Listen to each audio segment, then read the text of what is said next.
So welcome back, everybody. So we have now the final session for today, consisting of 3 shorter presentations, first of which will be by Katalin Fazekas on IPASIR-UP, which I guess we will learn what this is. So without further ado.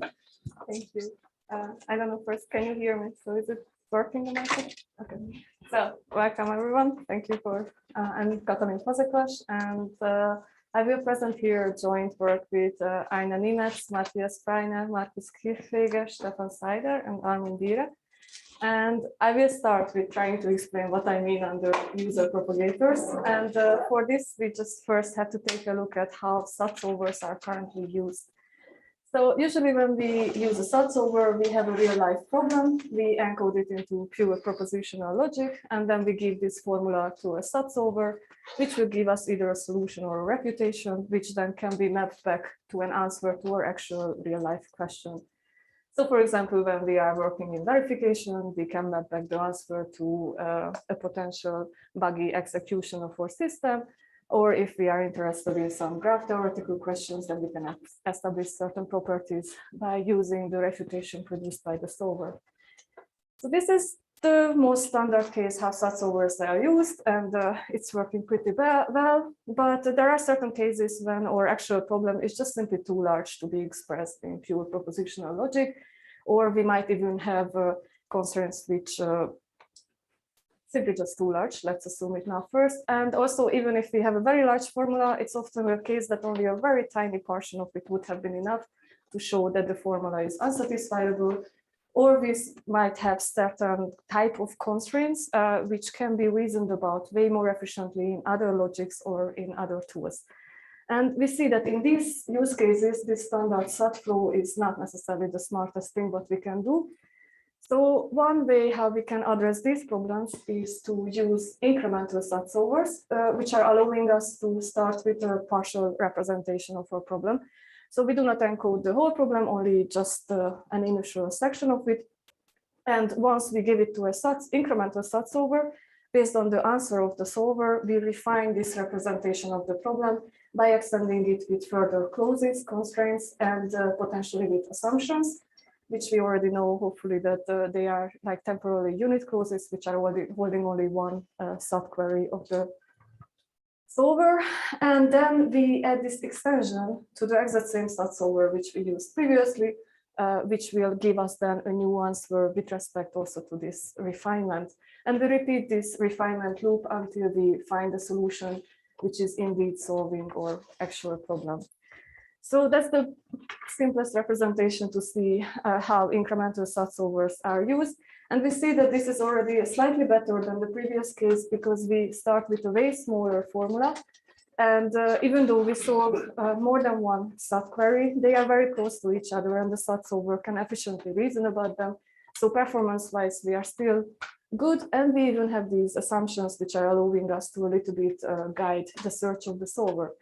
But it is still not solving completely our problem, because we still might have very, very large problems which we don't even know how to start to encode. And the only way how we can find the right refinements is to let the incremental SAT solver solve our problem. And only at that point we can see what new constraints we want to add to our problem. So we can see that in this process, the SAT solver is a completely black box, which means that we don't know what's happening during search, and we also can't really influence what's happening there. And with this, we arrive to the concept of user propagators, where we have a more interactive kind of incremental SAT reasoning, where the start is the same. We start with an initial partial representation of the problem. We give this formula to an incremental SAT solver. We might have the same refinement loop, but the main difference is that during the run of the SAT solver, we follow what the solver does and try to influence this search by adding further constraints during the search. So that's the basic idea behind user propagators, because the user is participating in the propagation of the solver. We will see later that it's way more than propagation what the solver can do. And basically this construction of use case, or this kind of use of SAT solvers, is very common, especially when we are trying to solve combinatorial problems or in Satisfiability Modulo Theories. I will talk about them a little bit later. but in many other applications as well, like model enumeration or preprocessing of maxat, we can see similar solutions. But the biggest problem with this architecture is that it requires the SAT solver to be changed. So for this, the user must open up the SAT solver, do some modifications on it so that it can really, during the search, interact with the solver. And as a result, the final tool will really depend on the current version of the solver, and we can't replace it easily. And what is maybe an even bigger problem with this approach is that modern solvers are very complex. So if we touch them without care, we might introduce bugs into it, or we even ruin their performance. So that's the basic issue what we would like to address in this work. And we just simply suggest to standardize how this interaction with the SAT solver should look like. And for this, we propose a new interface, which we call IPASIR-UP. I will later on explain the name. Where the main idea is that if we can agree upon a standard, then every SAT solver developer can implement only this one. And as a result, the users will have way easier job to develop solver-independent applications. And also we have the benefit that suddenly the SAT solver is not a black box, so we potentially can have brand new use cases. And on the technical side, of course, as a result, we have way more clean way to use these solvers. So how would such an interface look like? As I said already, the name is a little bit suggesting how we see this problem. Incremental SAT solvers have a standardized interface already in the SAT community. This is the IPASIR interface, which was introduced in 2016. And this interface is basically focusing on how to interact with the solver between solving calls. So here we can see that initially when we are in an unknown state, and we start to build up a formula by adding clauses or assumptions or both. And when we have already this initial representation, we ask the solver to solve it, which then will either give us an answer SAT or unsat. In both cases, we can query details about the found answer, either the value of four variables, or we can check which assumptions were involved in the found unsatisfiability. And in both cases, we can again add new constraints to the problem and progress back to the initial unknown state. So this is how IPASIR is interacting or seeing incremental SAT solvers. And what we suggest is just simply refine this standard to focus also on how we can interact with the solver during this solving box. And for this, we have to think about the possible states of the solver during search. And fortunately, in the previous talk, we already learned a lot about how this search during the SAT solver in the CDCL SAT solver look like. So here I can be a little bit faster. The basic algorithm of CDCL solvers is that we first do some form of Boolean constraint propagation. So we are looking for unit clauses. Once we have no more literals to propagate, the solver must make a decision. So it branches on one of the variables and then goes back to propagation, and it repeats this loop until either every variable of the problem gets assigned, which means that we found the solution and the solver can return SAT, or one of our present clauses become falsified and the solver transitions to conflict analysis. Conflict analysis, we also now learned how it looks like in the solver. If we want to very simplify it, during conflict analysis, we learn at least one clause, and this one clause will determine where to backtrack during search in the search tree of the solver. And in case this learned clause is the empty clause, the solver can just simply return unsat. So that's a very simplified view on how CDCL SAT solvers behave. And as I said, we are trying to find an interface which allows us to interact with these states. We introduce as a first step an artificial extra state for the case when we found the solution, and later we will see why is it important. But basically what we would like to allow the users is to, first of all, be aware what's happening in the solver, so to see what's happening in this propagation decision loop. And beyond that, based on that information, be able to influence the search of the solver. Now, instead of informally describing one by one the proposed callback functions, I just prepared one large example where we hopefully can see how the search can look like with this proposed interface. So here we have on the left side a SAT solver. More precisely, we will see the implication graph of the SAT solver, which is built during the CDCL loop. And on the right side, we have the user, which I will call all the time user, but it's actually the embedding system of the SAT solver, the tool which is using the SAT solver as a black box. And these two components would like to interact with each other, and they can do that through our proposed interface, which has two kinds of interactions. On the left column, we will see possible notifications. These are just passive messages sent to the user to let him know what's happening during search. And the callback functions are the cases where the user is allowed to interact, to give something to the solver. So when the CDCL loop starts, as I said, it always begins with propagation. And at the very beginning, it's a special propagation because it's without any kind of decisions. So first, we have completely unconditional unit clauses in the problem, and that's what the solver is looking for. Here, these circles are representing simply assignments of literas, and when we have an arrow between them, it basically indicates that there is an implication. So by assigning this litera, we got a new unit clause which propagated this litera. Now, when we find these assignments during the root level of the search, the solver first sends a notification to the user stating that there are these fixed assignments to be found. Fixed assignments are very special because they are, as I mentioned already, unconditional. They are never undone. And then because of that, they are very important information for the user, because it also means that the real actual problem can be simplified by these assignments, because even if we change our assumptions or if we add new clauses, these assignments will never change. So this is what first happens. And when the solver runs out of propagation possibilities, the next thing what it does, it can ask the user, is there something to propagate? Now, let's assume the user says first no. Then the next question is there something to learn?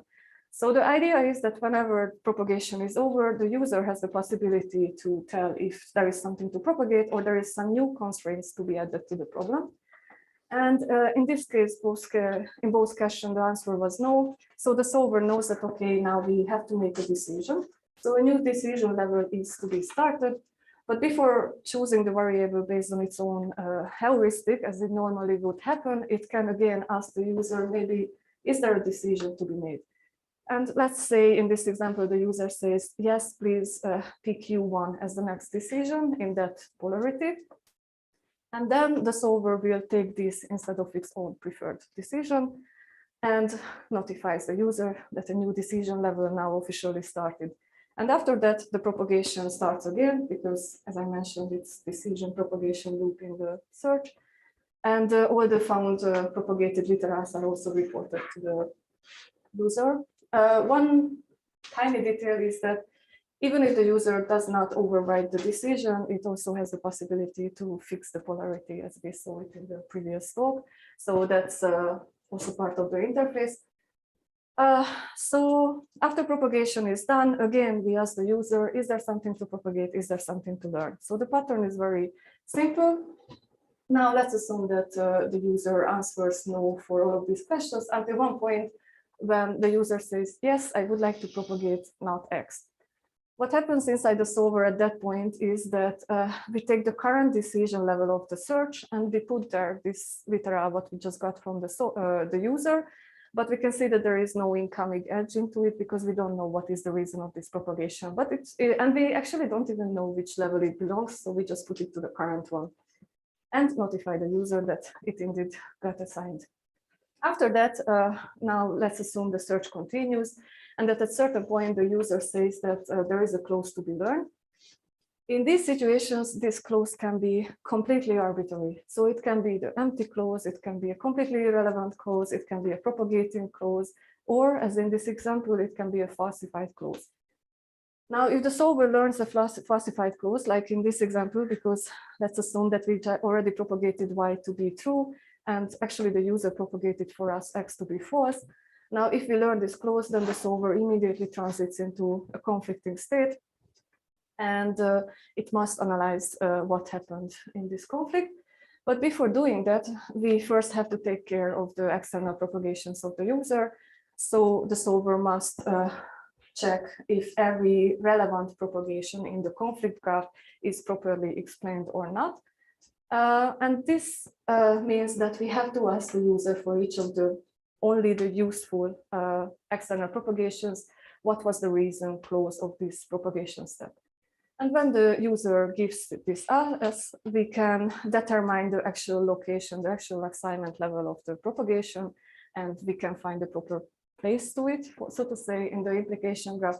And then the solver must also adjust the assignment level of those literas which depended on this assignment. So this requires some extra work on the solver side.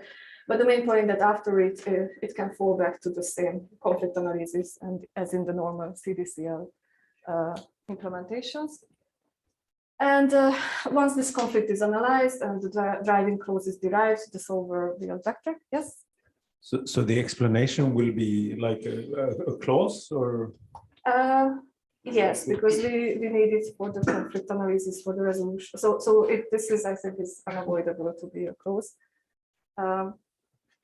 But what is also important that if we had other propagations which did not contribute to this conflict, their reasons are not learned by the solver and not even asked for. And how do you determine the relevant ones? Oh, sorry. Well, my question was, how do you determine the relevant ones? As simply what is backward reachable from the conflict. Because I could imagine that things very high up, they're not relevant, maybe. So well, is everything if you want to produce proofs, then you have to ask the user to explain them, because otherwise some steps of your derivation of the driving clause would miss, I think. So that's my, so everything which is backward reachable up until the very root must be explained. Okay, my feeling would be everything that you will use for resolution actually is really needed, but other but it could be that something clauses, what you use was propagated by a clause which you did not learn. So actually, if the output resolution proof, I think, would miss some. So what I'm aiming at is, might there not be things that you do not use for resolution that you're now explicitly asking explanations for? So are you sure that you need all of them? So I don't need them. Sorry, I don't need them for the conflict analysis, but I need them to be sure that the produced proof has everything. So that's so technically I will not touch those explanations which are on lower decision levels. So it's the same with clause and minimization. But I think for the produced proof to be surely correct, you need all of these explanations. But it's a good question. Maybe somebody has also experience with this. I have another question. Why don't you ask for explanations right away? So because then I would need to learn it. And it often happens that if I find a solution, I want to use these propagations, but I don't want to learn the related clauses. Well, you could have delayed the learning, right? You could have just... Yeah, but then I would need to still store them somewhere. Yes. I would need to remember. Think it's then the user has to do the same, right? Yeah, but the user knows why he propagated it. Well, I mean, the user would store the propagation, I mean, the explanations, I think, because otherwise, how would he know? It might be cheaper to just reproduce it based on the trail, because you know the trail also when you ask for the explanation. So the user it might take the user some time to generate these explanations, even though they can reproduce them. So this happens in Crypto SAT, where it's actually relatively expensive to generate the explanation, but I can always recover it. So I just give sort of a placeholder to the SAT solver, and then when the SAT solver needs it, because it's part of the conflict analysis, then I produce it. It magically pops out of the air. But it's this, I think, a lazy. Delayed, lazy, whichever way you want to call it, it's quite good. Otherwise, it's eager, right? That's the other one. And by the way, related to the conflict analysis, I think that was asked here. I mean, Randall and me had to figure this thing out at one point for this proof generating Gauss-Jordan nomination, and it's not that easy. But it also depends on the system, and we had to stitch it together with a file descriptor, with a I mean, maybe Randall is better at this, but we stitched it together with a file descriptor and a shared integer that incremented the close IDs, because we were using frot, which has close IDs. Yeah. Yeah, but the 500 is still a pain sometimes, because you can't do this delayed writing that like some of the SAT servers do, because of course the other thread, well, not thread actually, but the other thing might just write to it, and then you're like, it's all going to be all messed up. Like I figured this out. But after. The conclusion was also for you. You needed also the higher ones, which were not participating explicitly in the conflict analysis, but you still kept the reason of them. No? Okay, I mean that's interesting to talk about later then. So at one point the user gives us an explanation. Let's agree upon it. At least the interface supports to ask the user for an explanation. It's up to the developer to decide to ask if there is something to explain. And based on the conflict analysis, then as we saw, at least one clause will be learned, which will drive the backtracking. Let's not go into which level, but at one level, the solver will decide to backtrack. And about this, again, a notification is sent to the user. So it can simulate what happened with the trail. And again, propagation can continue. Yes? Can the user decide where to backtrack? Sorry? Can the user decide where to backtrack to choose a decision level? No. No? No, because that would be pretty tricky to guarantee that the user is the least reliable part in this system. So we don't really want to give much power. So it's already tricky how to handle when the user propagates falsified literals, when the user has one, let's say, a satisfied clause as a reason of propagation. So there are already enough things what the user can do in a very bad way, and that would be not a good idea, I think. So after propagation and the search, at one point, let's say the solver hopefully finds a solution, and then the very last callback comes into game, and we can ask simply the user if the found solution is accepted or not. And if the user says no, then he or she has the possibility to provide new propagations or new clauses to drive the search for somewhere else. But very important that at that point, the solver will not restart, just simply backtrack based on the learned information from the user. So all in all, we proposed 4 notification functions and 5 callback functions. And we argue that with this very minimalistic interface, we can capture a very wide range of applications. So what I showed here, functions are not new, as we can agree on it. For example, Klingo and Intelsat both support to learn clauses during the search. CT solvers are very familiar with lazy explanation, lazy clause generation techniques. And maybe the oldest implementation of these functions can be found in SMT solvers, more precisely in the SAT solvers of SMT solvers. So we can see that these concepts are not brand new and they are widely used, but still there is no standard about how to do it. So that's our goal to solve. And to show that what we propose here is a viable option, we extended CaDiCaL state-of-the-art SAT solver with this proposed interface and evaluated it into representative use cases. The first one is a combinatorial problem called SAT Modulo Symmetries. And I will not talk about it too much because tomorrow Stefan Seider will hopefully probably describe it way better than I could do it. Here I just show the very first experiment where we just simply want to enumerate every possible graph what we can find over n vertices such that each of them are non-isomorphic to each other. And for this, we basically look for graphs with minimal adjacency matrix, which can be encoded into SAT, but would require an exponential amount of additional clauses. But instead of this explicit encoding, we can use our interface and add these minimality clauses only on demand when it would be necessary to avoid to refine a previously discovered graph or a non-minimal graph to be precise. And here you can see the running times. What we just can see here that we can find very quickly like 12 million graphs with the proposed interface, and it really gives us a significant speed up.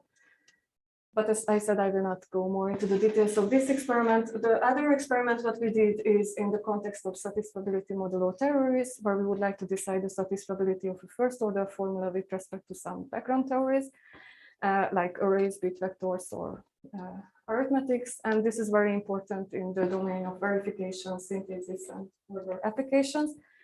And most of these solvers are following the so-called CDCL approach, where we have a leading SAT solver considering the Boolean abstraction of the problem, and we have a set of theory solvers which are interacting with the SAT solver and guiding and guaranteeing that the found solution will be indeed consistent with the axioms of the underlying background theories. And in this experiment, we basically showed that with our proposed interface, we can actually capture every necessary interaction in such an SMT solver. And for that, we use this interface in CDC5, which is a state-of-the-art SMT solver that supports all background theories and their combinations, and which has also many functionalities beyond SMT. But what is technically the most important for us, it is a solver which is highly tuned and QCMassed for a very specific version of MiniSAT, which is a very old SAT solver. But with our new interface, it was possible to replace MiniSAT with CaDiCaL. And it wasn't easy, but still it was resulting in a state where now we have an SMT solver where you can basically plug in any SAT solver which implements this interface. So that's definitely something which is very encouraging. And also performance-wise, we found that many new instances got solved, and in many theories, several theories, the speed up was very significant. So to sum it up, we proposed a general interface which allows us to inspect and influence the CDCL search of SAT solvers. It meant to be simple and flexible. Hopefully it's easy to implement in modern SAT solvers, but at the same time, it's sufficient to capture many use cases. We implemented it in a model representative SAT solver, which is even does in-processing. And we evaluated this extended version of the solver, where we showed that it indeed captures the necessary interactions for a very wide range of use cases. In the future, we would like to exploit even more that now we can have in-processing during user propagation. And of course, the most important, most urgent next step is to think about proofs, that how incremental in-processing proofs should look like, what information should they contain, and to what to do with these externally coming clauses from the user in the produced proofs. And that was all what I wanted to show you here. Thank you very much for your attention.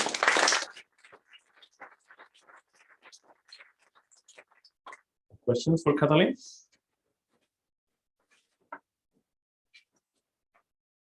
Regarding in-processing, did you turn off variable elimination? No, I mean, so now it's allowed to in-process everything which is not changed by the user. So it's like the classical old school in-processing. You can't remove variables, right? Because then the user may just ask to decide on that variable. Yeah, so that's one thing decision could be tricky, yes, but so one thing I didn't mention, we constrain the set of variables based on what the user and the solver is communicating. And then you just freeze those variables, right? Yes, yes. Now we freeze them, but in theory we know that how we could in-process them, just in practice it would be not yet. So great work. I'm really looking forward to using it. The incremental interface has been extremely useful. So the question I have, so regarding your last point, proofs, did you think about what you need from proofs? So for example, I also discussed it with Curtis. He said maybe just have let's say a trust. So you have the new line, okay, this clause you can trust. Yeah, you don't know it yet, but I can explain it. Are there things you might need for proofs that in this setting? Yes, that's what I meant under it, that we have to think about how these external clauses should look like, and what the user, maybe the user could keep the proof for them, or we just in the proof introduce something which notates that's coming in. Yeah, because you can imagine that you have them in your proof and that the solver just trusts them, or the checker trusts them, and then but tries to minimize them. That you have so small number of trusted ones in your actual proof, and then you only have to figure out what is the real reason. Oh, yeah. And lots of options.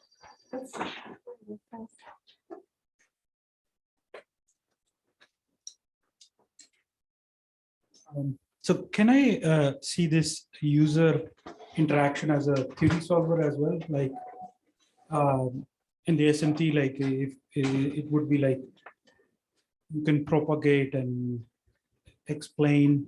So there is like a technique like in SMT, which if I'm correct or not, but lemmas on demand, where you don't explain right away.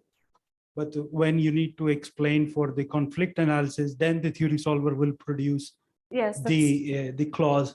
So that's the exact same. right. So thing. that could be the way where you can be lazy as. Yes, yes. So also in our experiment, the SMT solver very heavily relied on this lazy explanation and also on the other functionalities of the interface. So Okay. it's the same. Yes. Thank you.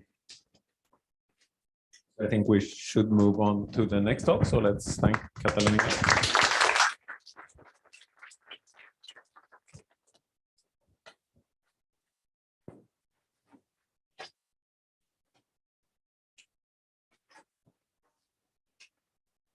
And so the next talk, I think, is about the samplers distribution.